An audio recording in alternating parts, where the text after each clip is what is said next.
Okay. You know what's a great idea? How about we just go to the doctor and we go to a surgeon and they don't need to go to medical school? Does that sound like a good idea, LA?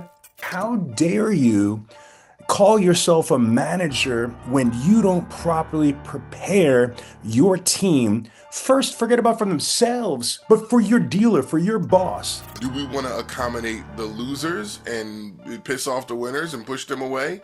Or do we want to accommodate winners and let the losers fall away?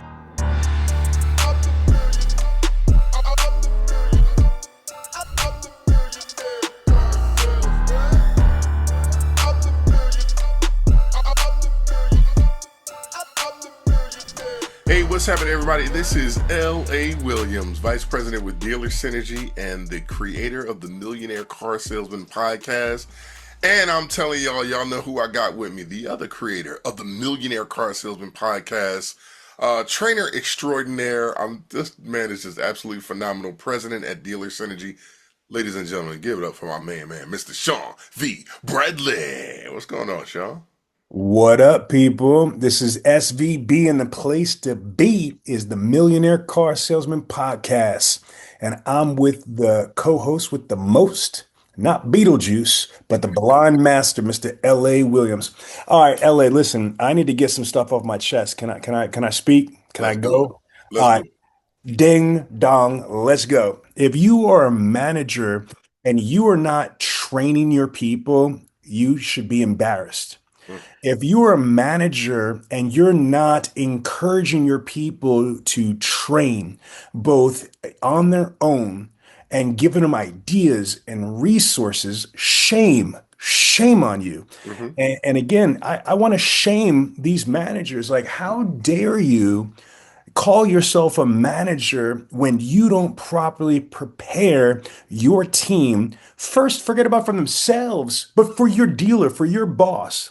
If you're a sales manager, GSM, GM, internet director, if you don't own the building, then it is your responsibility and your duty to train your people. And I've been working in this industry for almost 30 years. And I work on the OEM level, I work on the association level, I work on the dealer group level, the dealership level, and individual level. And I work with the most elite people. And I work with all the non-elite people. And there is a difference. And the single biggest difference is training and preparation. And I'm just really frustrated because, like, it is crazy out there. Every day we're getting DMs and text messages to the Millionaire Car Salesman Facebook group. You know, there's so many people listening to the podcast, and we've got so many emails and text messages from people saying, "Help, my dealership doesn't offer training." I'm like, what? Like, how do you not offer training to your employees? Oh, I got a good idea. Let's spend 10, 20, 30, 40, 50, 60, 80, 100, 200, $300,000 a month in marketing, advertising, technology, but not prepare people. Mm-hmm. I mean, hey, Ella, let's go through the list. Okay. You know what's a great idea? How about we just go to the doctor and we go to a surgeon and they don't need to go to medical school? Does that sound like a good idea, LA? Not at all. All right. How about this? How about if my house is burning down, I want to call some, like, yokel local to get in his pickup truck or her pickup truck and come throw some buckets of water on me. They didn't go to like firefighter school or firefighter academy. Like, does that make sense? Not a good idea. Oh, I got an idea. Let me buy a multi-million dollar, like property and then have somebody build it. But my architect never went to school for architecture or engineering. How do you think my building's going to last, LA? Completely untrained. Not even an apprentice. All right, listen to me. Even McDonald's has training. Do you Yep. understand me? Even McDonald's has training. Hamburger McUniversity, University. Hamburger University, baby. Okay, again, like Rita Water Ice has got training.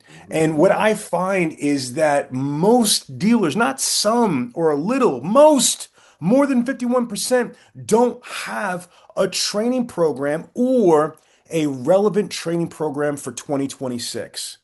So LA, like, let me just calm down for a second here before like I lose some, like, dealers because they're gonna get their feelings hurt. So you tell me, am I wrong with this, brother?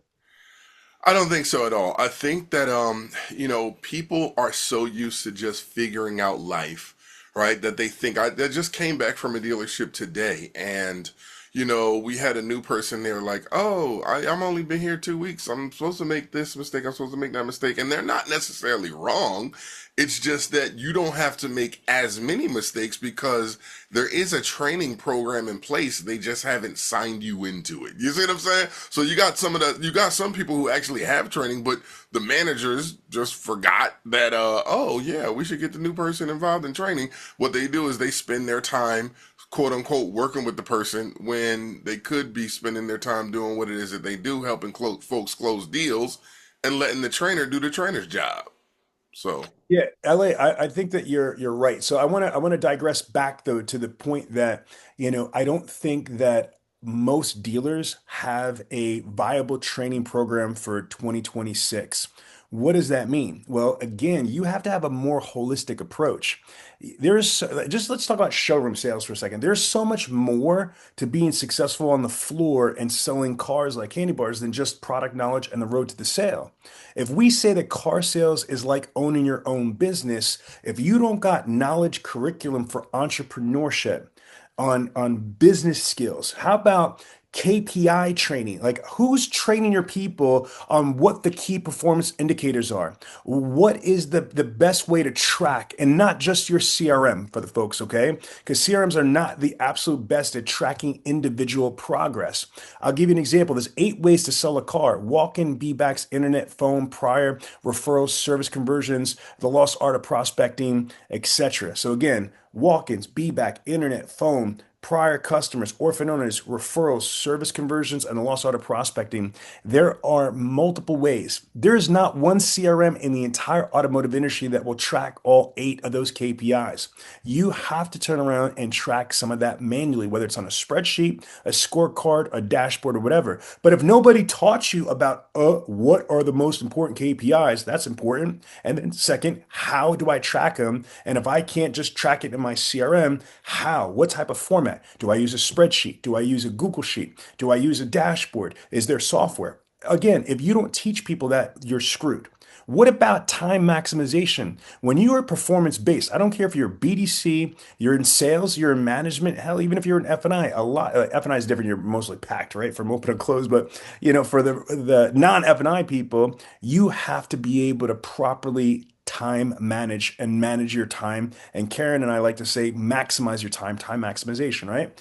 Then you also have advertising, marketing, branding, social media ads. Again, if you want people to drive traffic to the dealership themselves, build their brand within your dealership's brand, like T got your keys for Tiana Mick, or K got you covered for Colleen Bradley, for example, or Cody Carter or Chrissy Burton or any of these, rock stars in our industry. Who's teaching them about that? And oh, I don't know, something called AI, artificial intelligence. And they're so deep. You've got conversational AI, you got generative AI, you got predictive AI, you got machine learning. There's so many different derivatives of it. And then what about all of the technology? Dealerships have websites, they've got CRMs, they've got the AI tools, they got inventory tools, they've got video tools, they got text messaging tools, they got email tools. And I don't mean from the CRM, there's BombBombs, Co-Videos, Truvios. Those are video text messaging platforms. You've got Constant Contact, you got MailChimp. These are permission-based email marketing tools. You've got social media, Facebook, LinkedIn, X, formerly known as Twitter. You got WhatsApp, you got Instagram, you got a myriad of different social medias.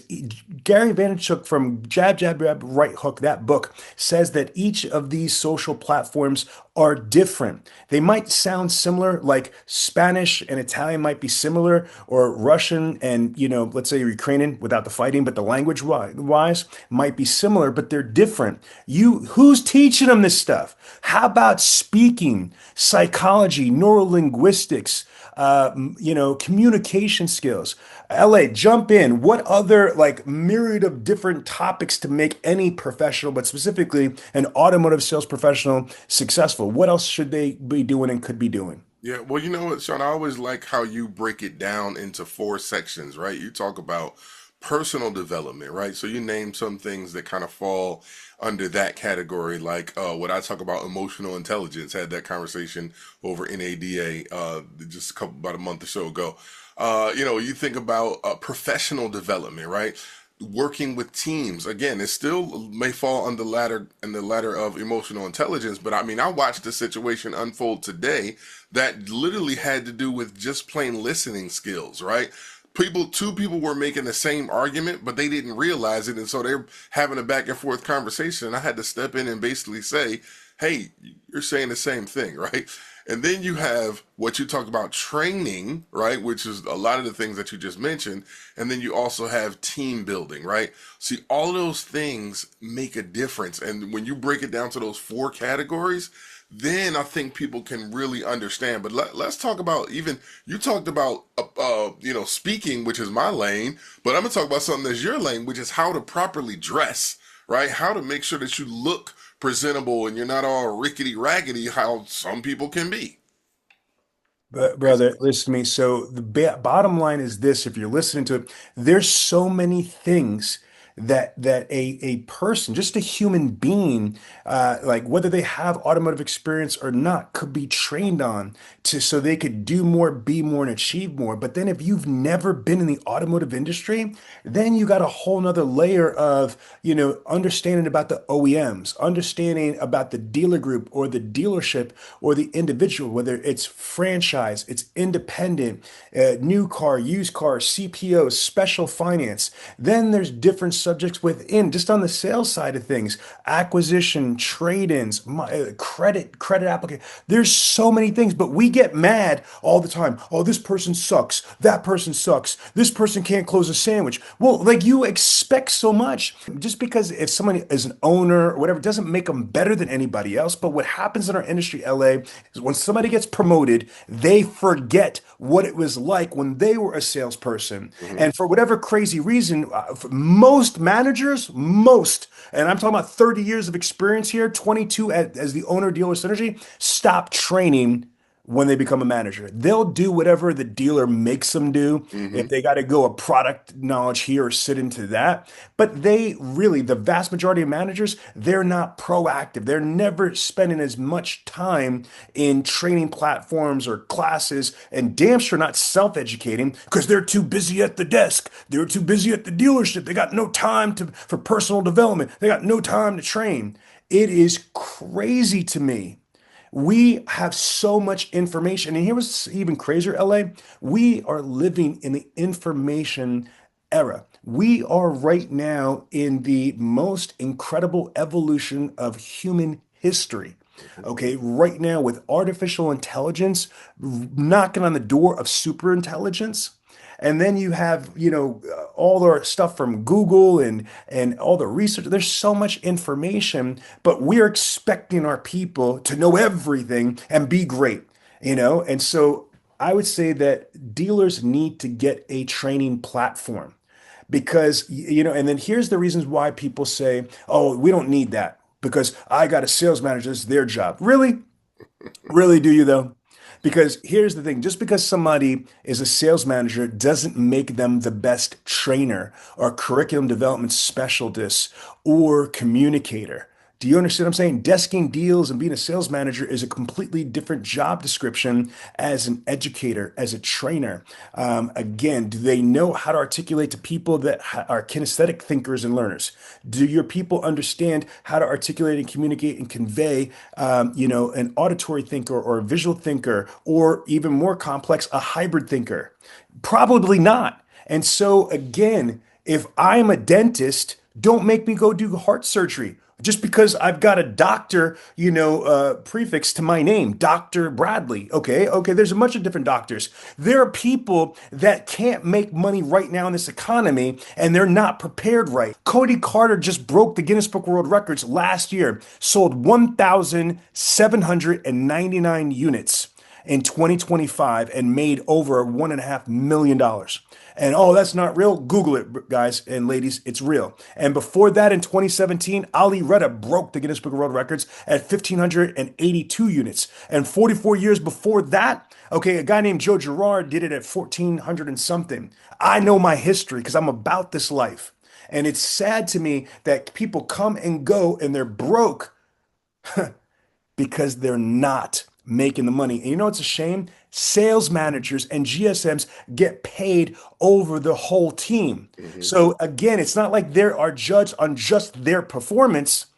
Okay, they're paid in compensation from the collective of their whole team. A salesperson doesn't have that luxury. An individual BDC rep doesn't have that luxury. They're only making money for themselves and their families, their kids, and who knows if somebody's got a sick person or dying person at home or going through divorce or whatever it is, and they need this income and they're trying. And then we also create this crazy thing that even if we hire them, it's boom, you only have like 2 days, 3 days, or a week, and then you're there. It's not enough time.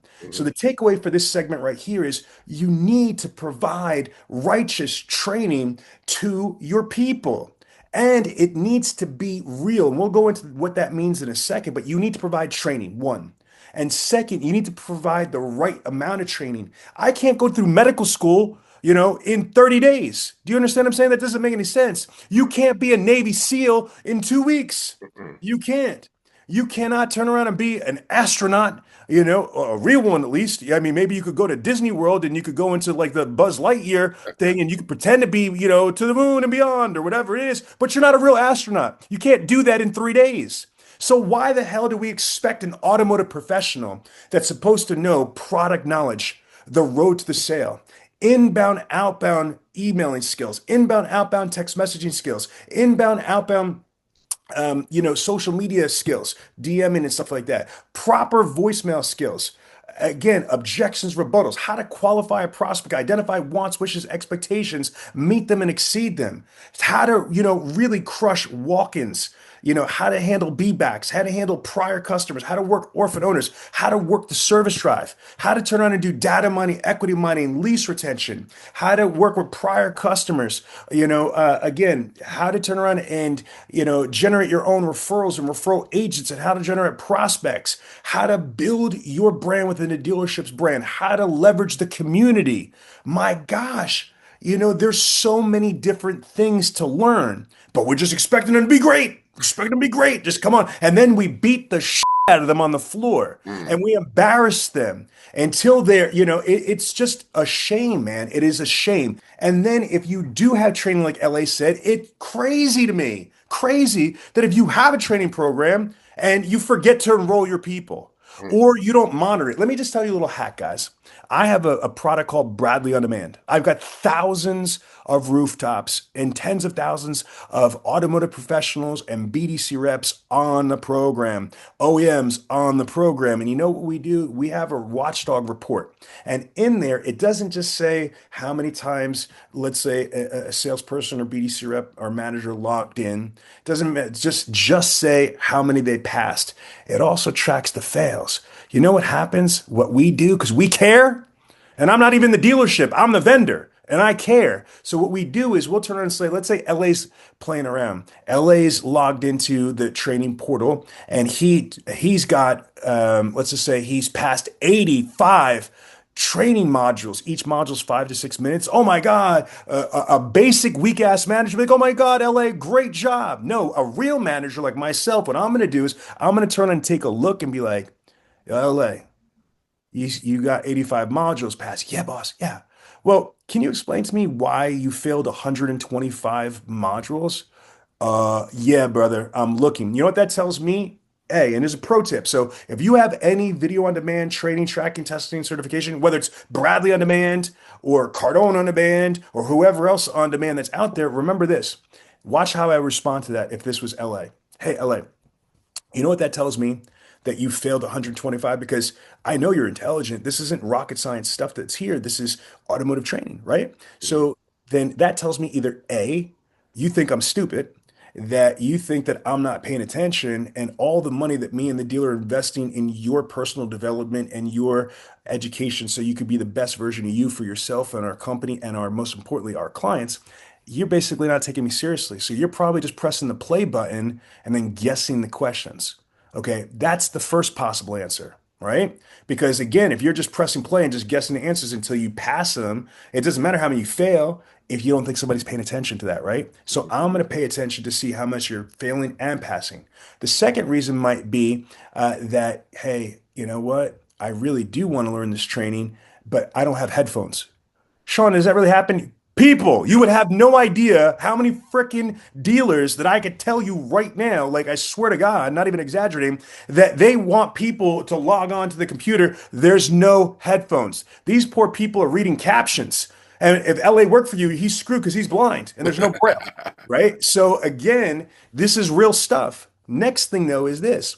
If they do have, headphones or whatever so they could hear it, what happens is they are constantly being interrupted. Hey, what about this? Hey, where are the keys on this car? Hey, can you answer this? Hey, what do you want for lunch? Hey, what's going? Hey, what? Go Birds! Hey, Philadelphia Eagles, and they're distracted. Or option number three is they have the intent to, but they don't know how to discipline themselves. So what they're trying to do is they're trying to watch the floor or watch the lot while they do training. See, the problem with that one too is that it doesn't work. Like Mob Deep says, there ain't such thing as halfway crooks. You know what I'm saying? There isn't. You can't be a halfway trainer. You can't be a halfway salesperson. You can't be a halfway trainee. You see what I'm saying? So if you're going to train, these are not long modules. They're like 5 to 6 minutes long. Step away for 10 or 15 minutes.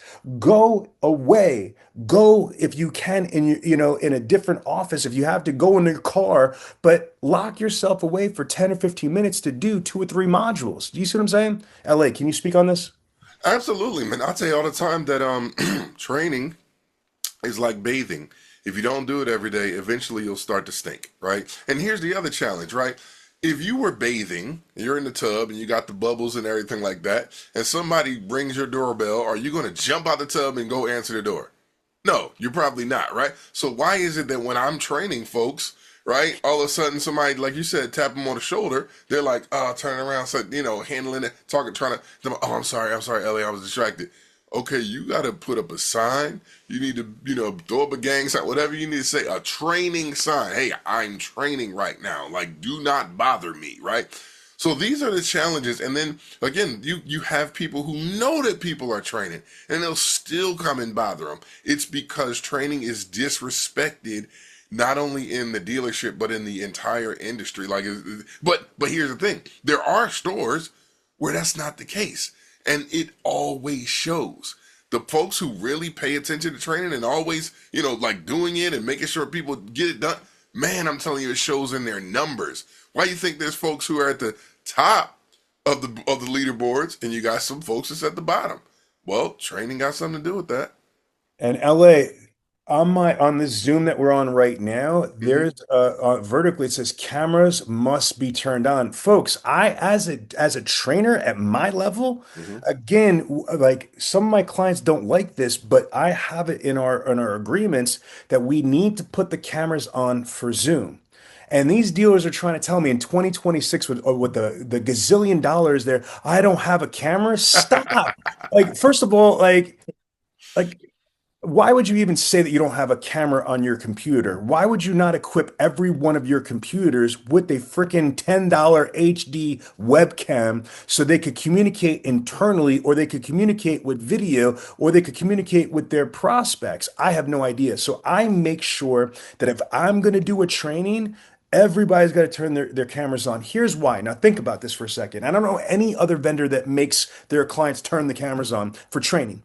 Okay. Because I'm training CRM, I'm training AI, I'm training, foam, BDC. I train a bunch of different things. And if I cannot see you and hear you, but at least see you, I cannot say that you were on the training. Just because you logged in to a training Zoom, think about that. And then if you don't know what you're doing, the dealer's like, oh, dealer synergy sucks. What do you mean we suck? We're great. Oh, I had three of my people on your training and they didn't learn shit. Da da da da. And if we can't see them, I can't. I'm like, I don't know. No, but that I don't have that problem because I'm an experienced trainer. I've been doing this for 22 years. People, I ain't crazy. I'm a car guy. No, you know what I could say? I'm like, you know what, Bob? I'm just making up a name, Bob. It's not a real guy, Bob. Hey, Mr. Bob, right? Guess what? You know what? This is why they sold 8 cars this month. The 3 trainings that they were on, they didn't have their cameras on. They didn't turn around and even open up their mic. They didn't even, when we asked them questions to the audience, nobody responded. So for me, though, but if I could see you, and what's crazy is this is how righteous what I'm saying, LA is so true. Because even with the camera on, sometimes I see people on the phones, I see people talking, I even see people sitting back. I swear to God, I even see people falling asleep. You know what I mean? Like, again, but at least I could see it. You know what I'm doing? I'm texting my staff, hey, contact the dealer, or I'm texting that person, yo, wake up, or wake up, Tommy over there, or whatever it is. And so I like, think about this. If I'm a real manager and I'm doing a sales meeting, if I saw somebody sleeping or joking or being distracted, what would I do as a real manager? Okay, I would say, excuse me, can you pay attention? Or if somebody's coming in, interrupting somebody, oh, it's the ACV in your chair. I'm like, excuse me, wait a minute, I'm training.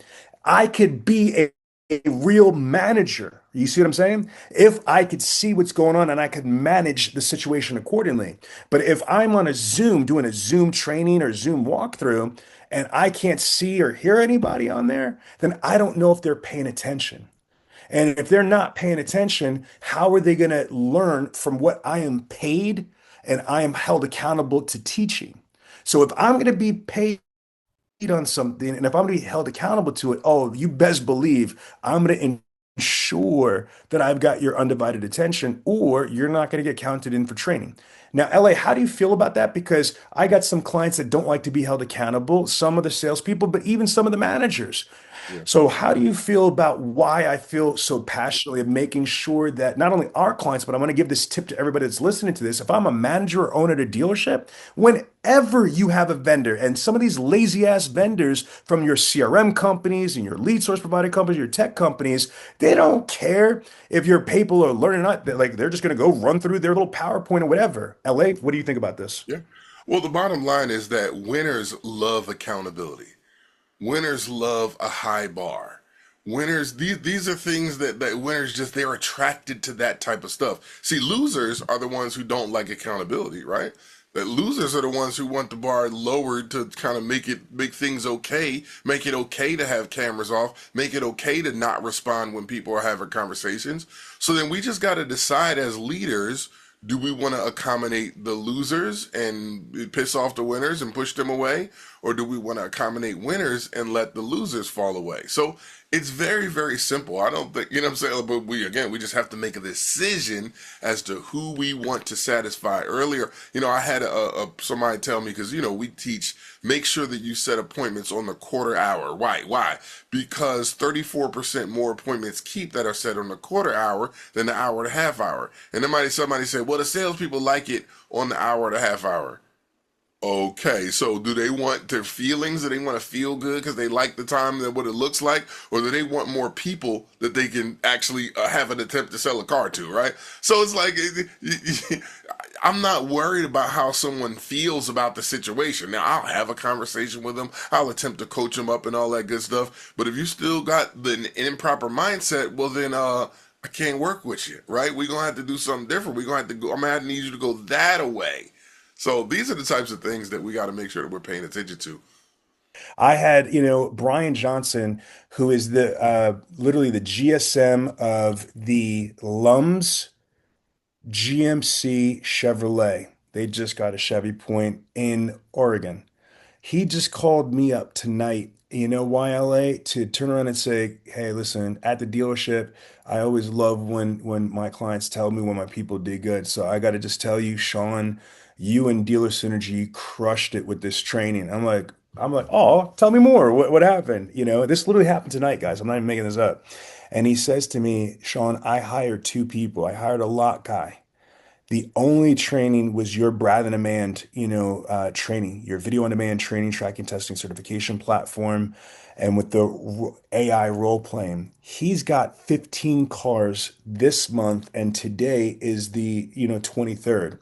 Okay, so this is as of yesterday. So the guy had 15 cars his first month. The only training was rather than man. He still has, about a week left, to close out this month. And then he said to me, there was a woman that he just hired and just wasn't sure how she's going to turn out because, she's brand new to the automotive industry. The other guy was a lot guy. He worked at a dealership, yeah, at their dealership as a lot guy. He just wanted to try sales.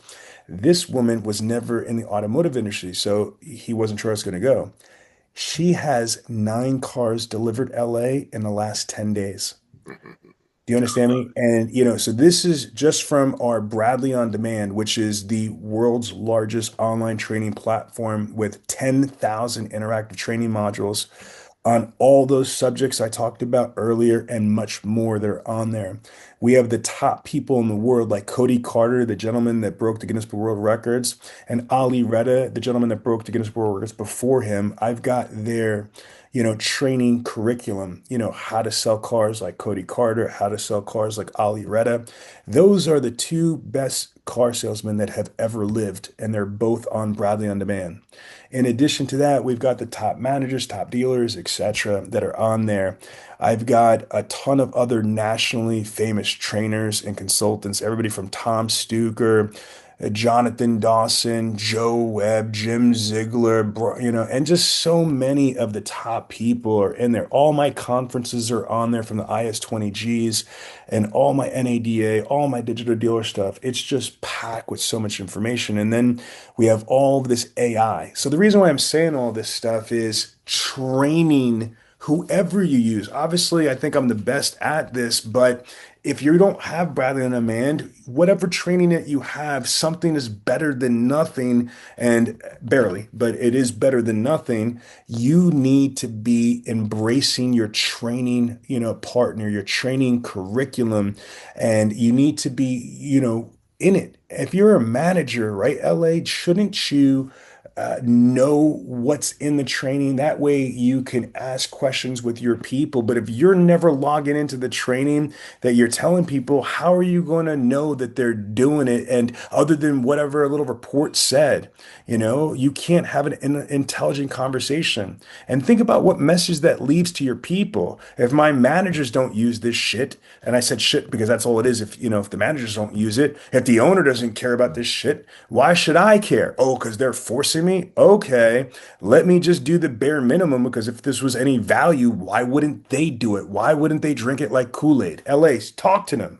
Yeah, I think that, for me, it just kind of reminds me of being a kid, right? Because I chronicle, y'all know I lost my sight at the age of 3. Well, see, when my sister would do her homework, right, my mom could literally check her homework. She could look and see what she wrote on the paper and make sure she's getting the math problems right. Well, my stuff was in Braille, right? So my mom don't know how to read Braille. So it was like, okay, you doing your homework? Yeah, I did my home. I got to a place where I realized she couldn't really check for real, for real. So what did a 6th grade LA do? What did a 5th grade LA do? Pretended like he was doing some homework and then it didn't do it. And so it was times where I would go to school and be like, okay, you didn't do your homework. No. And it was really nothing she could do about it, right? And so that's exactly what's happening because we don't understand the language that the trainer is speaking. We don't know exactly what's there. We can't look over their shoulders and see if they're doing what they're supposed to be doing. It might as well be like they training in Braille, right? That's what the situation is. So we just got to, again, like you said, we got to do a better job. We need to know the material. If I'm going to ask I asked Jeremiah to watch a video. Jeremiah is my son, for those who don't know. He's 16. If I ask him to watch a video and give me a recap on it, it's because I've already watched the video, right? I already know what they're talking about in the video, and I want to get his take on it. I want to make sure that he's picking up what is putting down, right? So you got to make sure that you know what the trainer is putting down, so that way when your salespeople halfway pick it up, you can be like, oh no, you need to go watch that again because there was so much more that you missed. So hey, pay attention to when he says such and such and such and such, and you'll be like, they'll be like, oh wow, so you do know this stuff, boss? Okay, you see, it's a whole different mentality, right?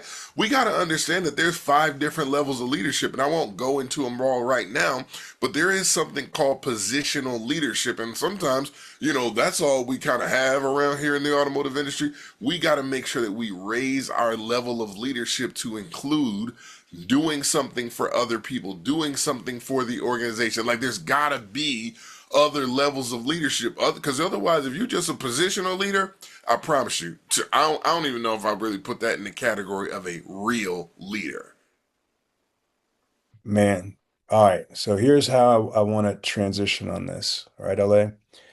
If you look at this from your world, right? You were a professional producer. And for the people that don't know, LA was a major producer. He's worked with Beyonce, LL Cool J, Nas, Lil Wayne, Katy Perry, Freeway, Drac Frost, Karina Bradley. Seriously, my wife, that's how we met her. And we got connected. And when they both retired from the entertainment industry, full blown with me at Dealer Synergy. The reason why I say this, I want you guys to understand LA's background. And there's a bunch more people. On top of that, LA plays 12 different instruments, writes, sings, raps, all that stuff. He's like, I think the next, level Ray Charles. I mean, he's on that genius level. And he won't say that because he's humble, but I will. I mean, if anybody knows LA, what a lot of you do, he's pretty famous in our industry. The guy's special. And so here's what I'm going to say with that. LA, honestly, with just your truest sincerity and articulation, how could somebody be a singer and not practice singing and vocal range or what have you, but only read a book about how to sing Yeah, or watch a video how to sing? How absurd is that to you? it's Working with completely someone like absurd. Beyonce, okay, yeah, so get freestyle from me, G. Explain No, it to them, talk to them. it's completely absurd. We all know. I mean, any level of profession, whether it's music, whether it's sports, doesn't really matter what it is, unless you're doing the thing.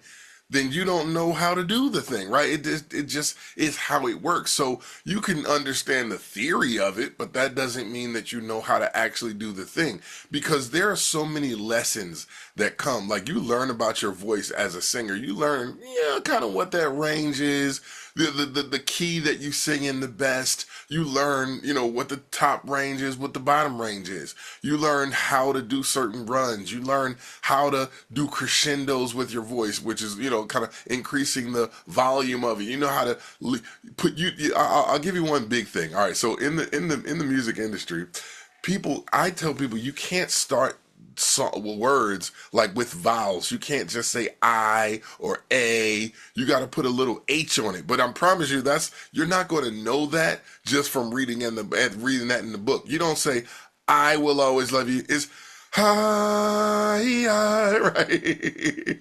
So I mean, man, Whitney, obviously, by the time she got to that space, then she could do it. But when you very early in the game, you don't know how to control your voice. You don't know how to do that in a way that allows it to smoothly come across the microphone. So it's little tricks in the trade that folks just you're gonna learn, but that's not gonna happen if you're just trying to piece it together. How in the hell do you expect your people to be a beast on the lot, to be a beast on the phone, if they're not practicing by role playing over and over and over again? Training doesn't happen by binge watching videos. Training doesn't happen from people taking you to church and preaching to you. Training and utilization, comprehension, and maximization of your knowledge base only happens from two things: repetition, repetition, repetition, and time and experience.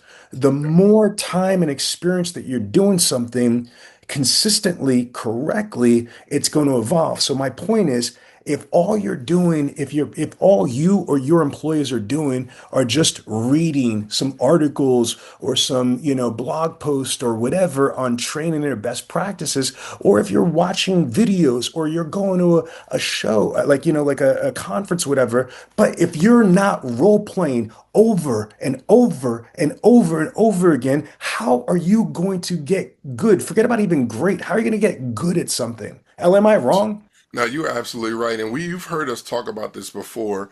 Mr. Brad Lee, he says, and I'm not talking about Bradley. I said Brad Lee, right? He talks about how training is four things. Number one, you got to have good content, right? And I listen just because you, in fact, you listen to this podcast, you know that we bring the good content, right? But like Sean said, it has to be repetitious content, right? You got to listen to it over and over and over. You got to watch it over and you got to do it. Got to be experiencing it over and over and over and over again, right? But then number three, you got to have, this is part we're missing, accountability. This is what we're talking about. The third thing you got to have is accountability.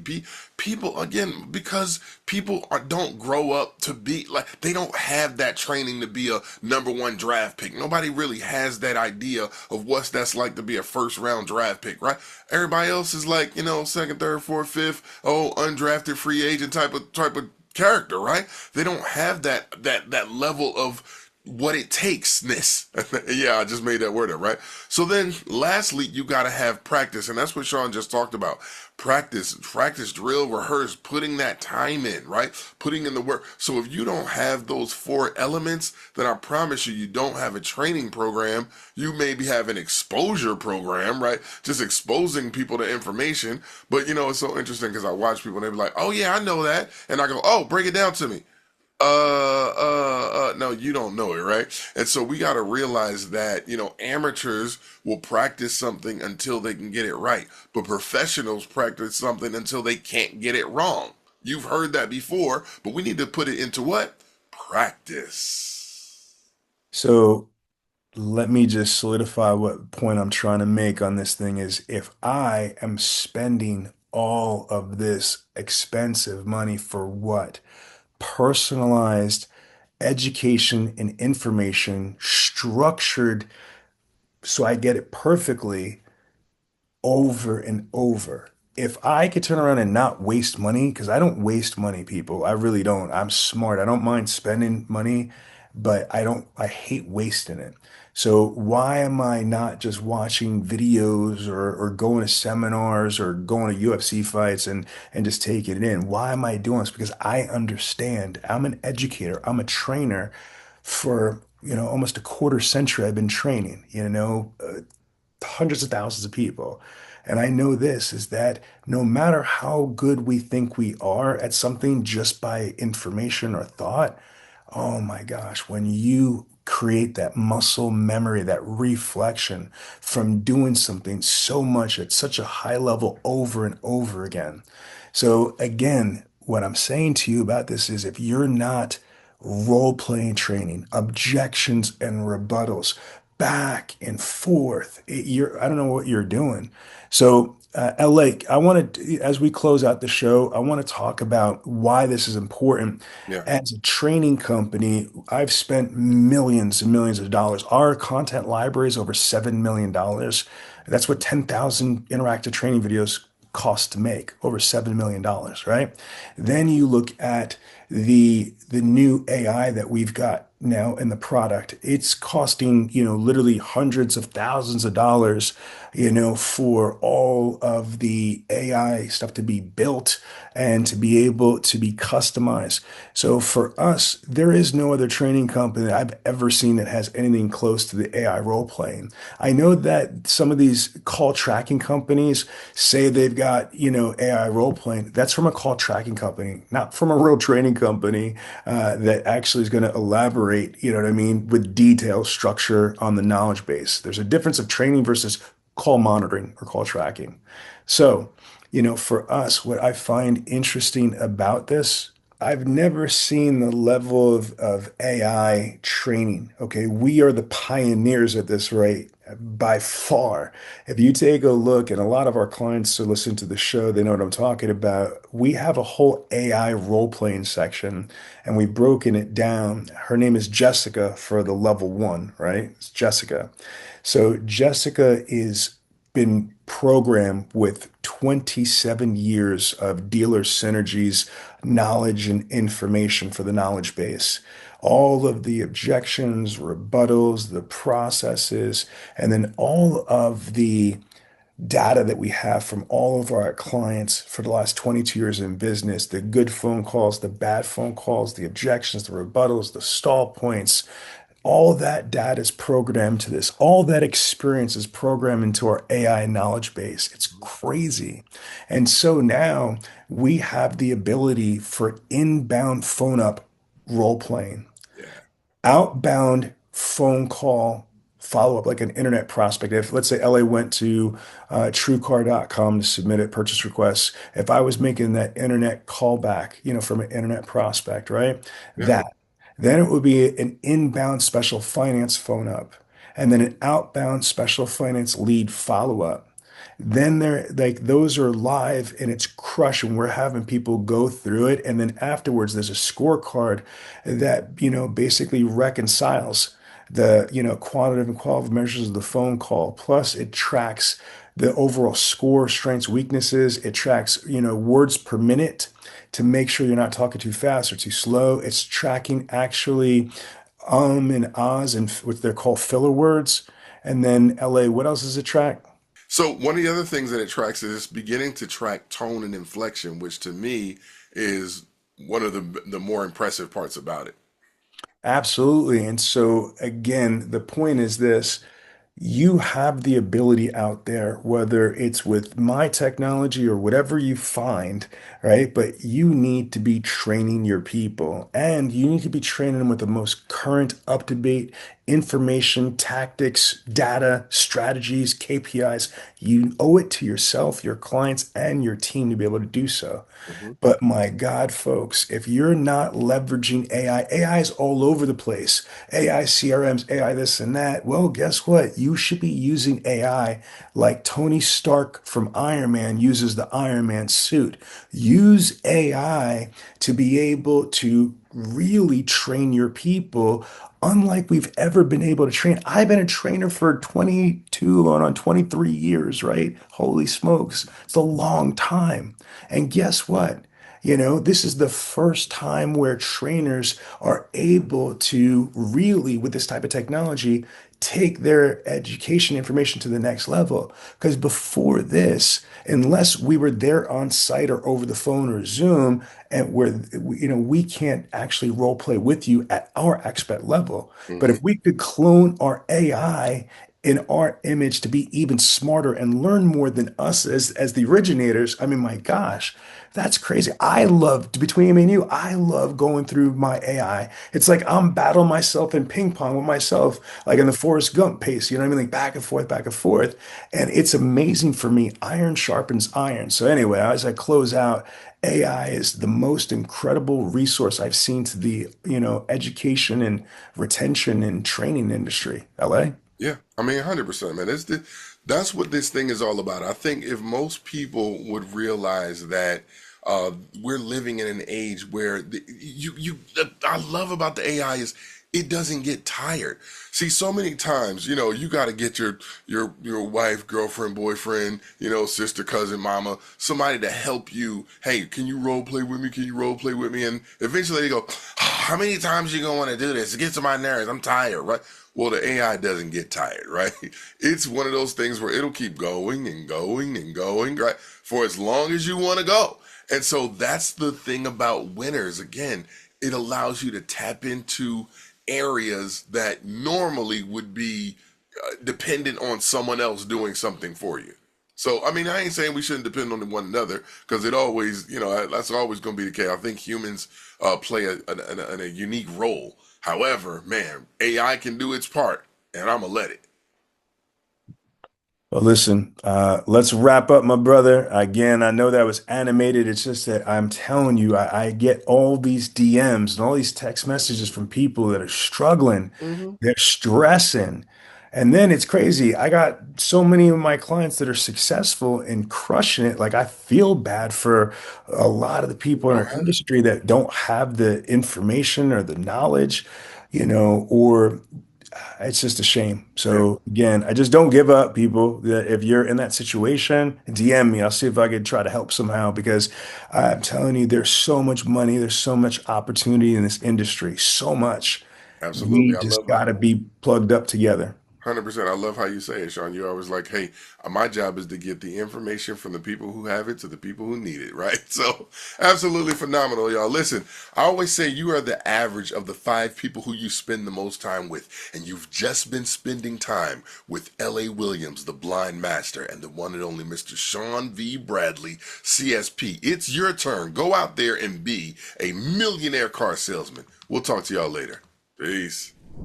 Thank you so much for watching this week's episode. If you liked it, you're gonna love Bradley On Demand. Bradley On Demand is the most advanced virtual training, tracking, testing, and certification platform. What does that mean? It's an online university. And if you like this information here, we have hundreds and hundreds of advanced videos, step by step, on how to help you sell more cars more often and more profitably, so sign up now.